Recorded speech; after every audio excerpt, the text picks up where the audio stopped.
Hello नमस्कार साथियों, स्वागत है आपका। तो भारत का जो इतिहास है, इंडियन हिस्ट्री, उसमें हम सिंधु घाटी सभ्यता के एक एक स्थलों पे चर्चा कर रहे हैं। पिछली जो क्लास थी उसमें कालीबंगा के जो था सिंधु घाटी सभ्यता की तीसरी राजधानी, उसके बारे में हमने चर्चा की थी। और आज की जो क्लास है उसमें बेटा हम धोलावीरा के बारे में, सॉरी लोथल के बारे में चर्चा करेंगे। तो देखो, पिछली क्लास में कुछ बताया भी था मैंने आपको लोथल के बारे में कि उत्खनन 1955 से 63 के मध्य हुआ। उत्खननकर्ता सर रंगनाथ राव हुए। प्रांत गुजरात, जिला अहमदाबाद और नदी भोगवा, यानी सागर तट पे था ये। गुजरात समुद्र तट किनारे है, सागर तट पर था तो सामुद्रिक व्यापार का प्रमुख केंद्र था। इसके अलावा यहां से उत्खनन में हमें फारस की मोहरें मिली और पक्के रंग में रंगे हुए मर्दभांड मिले। तो अनुमान लगाया जा सका कि मध्य एशिया के साथ इसके व्यापारिक संबंध थे। यहां व्यापार का मुख्य केंद्र होने के कारण लोथल को सिंधु घाटी सभ्यता का व्यापारिक नगर भी कहा जाता है। इतना ही नहीं बेटा, यहां से हमें गोदीवाड़ा, गोदीवाड़ा कह दो, डोकयार्ड कह दो या बंदरगाह कह दो, के साक्ष्य मिले हैं। इसी कारण इसे सिंधु घाटी सभ्यता का बंदरगाह नगर भी कहा जाता है। जहाजों के रुकने का स्थान गोदीवाड़ा या बंदरगाह कहलाता है। चूंकि बंदरगाह था तभी तो वहां से व्यापारिक संबंध थे, व्यापार हुआ करता था। इसी कारण सिंधु घाटी सभ्यता का व्यापारिक नगर भी कहते हैं, किसको? लोथल को कहा जाता है। तो देखो, अब इस क्रम में हम आगे बढ़े। अपना जो अगला स्थल है बेटा वो है धोलावीरा। काफी इंपॉर्टेंट है ये। धोलावीरा की हम बात करें तो उत्खनन करता, प्रांत, नदी और जिला। धोलावीरा भारत में स्थित सिंधु घाटी सभ्यता का प्रमुख स्थल है। तो अब देखो, खोज व उत्खनन हुई इसकी 1990 और 91 में। उत्खनन करता थे आर.एस. बिष्ट। आर.एस. बिष्ट जिसका पूरा नाम है रविंदर सिंह बिष्ट, ठीक है। कच्छ का रण और प्रांत गुजरात, ठीक है। कच्छ का रण, प्रांत गुजरात। अब कच्छ के रण में था, इस कारण कोई नदी थी नहीं, मतलब किसी नदी के किनारे नहीं था। ये पूरा रेगिस्तानी क्षेत्र हम कह सकते हैं। तो रेगिस्तानी क्षेत्र था कच्छ के रण में। और 90-91 में आर.एस. बिष्ट ने इस खोज व उत्खनन का कार्य किया था। अब यहां से इंपॉर्टेंट बात क्या है वो देखो। सबसे पहले चर्चा कर रहे थे कि सिंधु घाटी सभ्यता का सबसे विशालतम केंद्र कौन सा? मोहनजोदड़ो। पर यहां प्रश्न चेंज होगा। अगर आए भारत में स्थित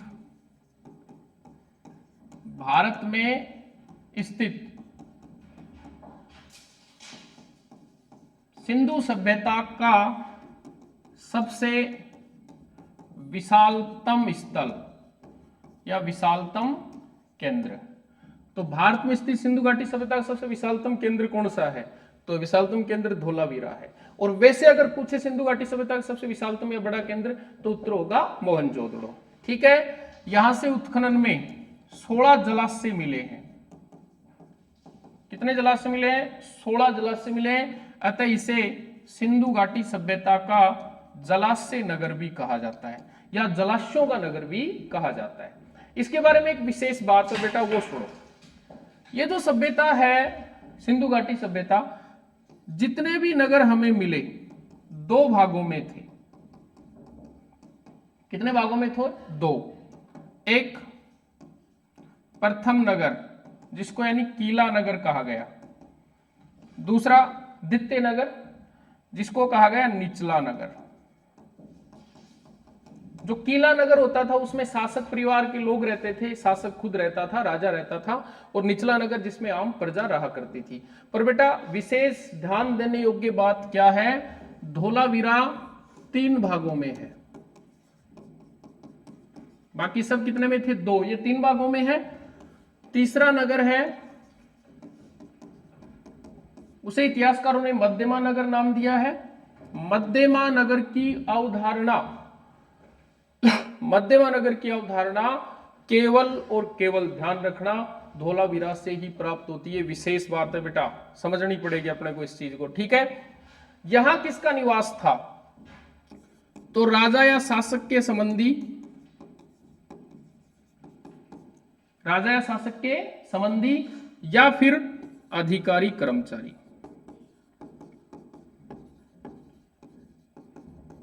राजा या शासक के संबंधी थे या अधिकारी कर्मचारी थे। ठीक है, उनका निवास था ये मध्यमा नगर। और मध्यमा नगर की अवधारणा केवल और केवल कहां से प्राप्त हुई है बेटा?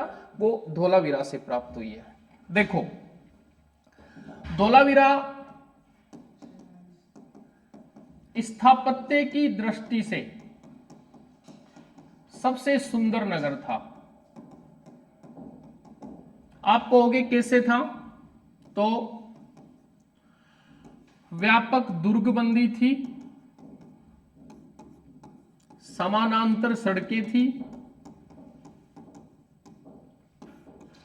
व्यापक दुर्गबंदी, समानांतर सड़कें थी और उत्तम जल निकास प्रणाली थी। यह मुख्य विशेषता थी धोलावीरा से प्राप्त नगरों की। यही कारण है धोलावीरा को सिंधु घाटी सभ्यता का सबसे विशालतम, भारत में स्थित सबसे विशालतम और स्थापत्य की दृष्टि से सबसे सुंदर नगर भी कहा जाता है। ठीक है, यहां से उत्खनन में हमें स्टेडियम व फव्वारों के साक्ष्य प्राप्त हुए हैं।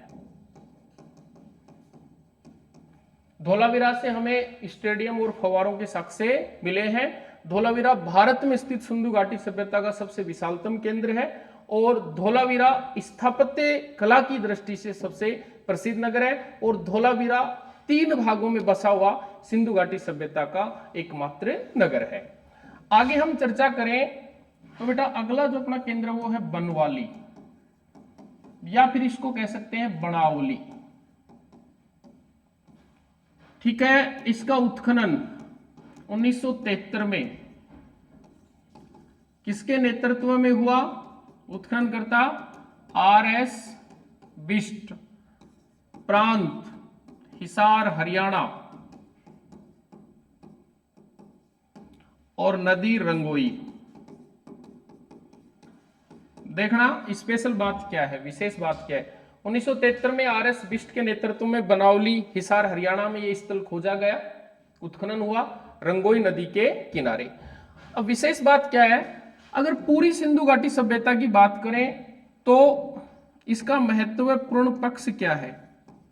तो एक ही बात निकल के आती है कि इसका महत्वपूर्ण पक्ष है उत्तम जल निकास प्रणाली। निकास प्रणाली, उत्तम जल निकास प्रणाली इसका महत्वपूर्ण पक्ष रहा है। ठीक है, ये बात ध्यान रखनी है। दूसरी बात, इसी उत्तम जल निकास प्रणाली का अभाव मिला है कहां से? बनावली से। तो ये केंद्र एक प्रकार से अपवाद हो सकता है। पूरी सिंधु घाटी सभ्यता में हमें उत्तम जल निकास प्रणाली लगभग स्थलों से, लगभग केंद्रों से मिली है। पानी की या जल निकास प्रणाली की अच्छी व्यवस्थाएं थी, पर कहां से नहीं थी? वो बनावली से नहीं थी। इस कारण बनावली एक विवादास्पद या अपवाद स्वरूप स्थल माना गया है। किस सेक्टर में, कौन से क्षेत्र में? उत्तम जल निकास प्रणाली के क्षेत्र में। ठीक है, अगला स्थल देखो बेटा, रोपड़।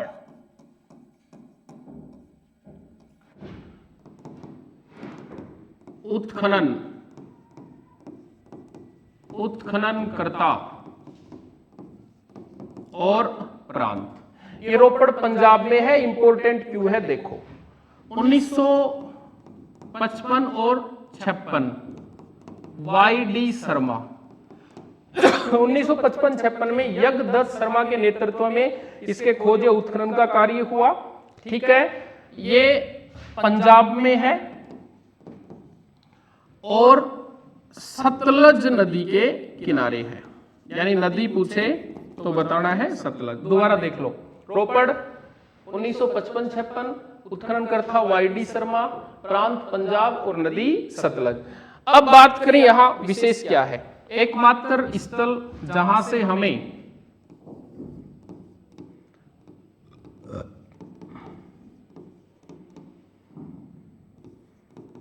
मानव की कब्र के साथ कुत्ते की कब्र के साक्ष्य मिले हैं। बार बार प्रश्न आता है, मानव की कब्र के साथ या मनुष्य की कब्र के साथ कुत्ते की कब्र के साक्ष्य कहां से मिले हैं? तो रोपड़ से मिले हैं। 55-56 में वाई.डी. शर्मा यानी यज्ञदत्त शर्मा के नेतृत्व में पंजाब से स्थल सतलुज नदी के किनारे खोजा गया था। तो इसका अपने को विशेष ध्यान रखना है बेटा। अगला जो अपना स्थल है वो है रंगपुर। रंगपुर उत्खनन करता और प्रांत, ये चीजें देखो। स्थल का नाम है रंगपुर। ये जो रंगपुर है ये 1953 में खोजा गया। सर रंगनाथ राव और माधव स्वरूप वत्स। अब ये जो रंगपुर है ये है कहां? तो काठियावाड़ में पड़ता है बेटा। काठियावाड़ कहां है? गुजरात। ठीक है, और नदी है मादर। दोबारा समझो, रंगपुर पढ़ रहे हैं। 1953 में उत्खनन हुआ। उत्खननकर्ता सर रंगनाथ राव और माधव स्वरूप वत्स थे। ये काठियावाड़ प्रांत गुजरात में है और नदी कौन सी है? मादर। यहां से मिले क्या है? एक तो यहां से मिला है धान की भूसी के ढेर। धान निकालने के बाद जो शेष चारा रह जाता है, भूसा रह जाता है, उसके ढेर, और कच्ची ईंटों के दुर्ग। कच्ची ईंटों के दुर्ग और धान की भूसी के ढेर मिले हैं। चूंकि पहले भी मैंने बताया है कच्ची ईंटों के दुर्ग अपने को कहां से मिले, तो कच्ची ईंटों के दुर्ग अपने को कालीबंगा से भी प्राप्त हुई। इसी कारण कालीबंगा को दीनहीन बस्ती भी कहा जाता है। ठीक है, आगे बढ़ते हैं बेटा। अगला जो स्थल है अपना सुरकोटड़ा या सुरकोटदा। उत्खनन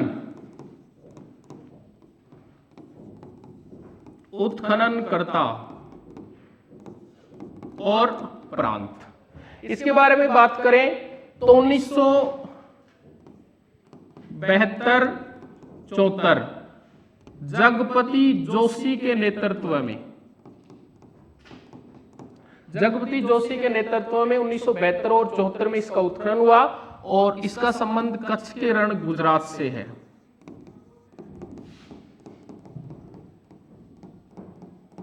कच्छ का रण गुजरात, जगपति जोशी 1972 से 74। अब इसमें क्या है ये देखो। एक तो बेटे जो सुरकोटड़ा है ये सिंधु सभ्यता के पतन काल को दर्शाता है। इसका मतलब इस स्थल के आसपास जाके हमें पता चला है कि सिंधु घाटी सभ्यता का पतन हो चुका था। ठीक है, और एक यहां से हमें ये बहुत इंपॉर्टेंट बात है, घोड़े के अस्थि पंजर मिले हैं।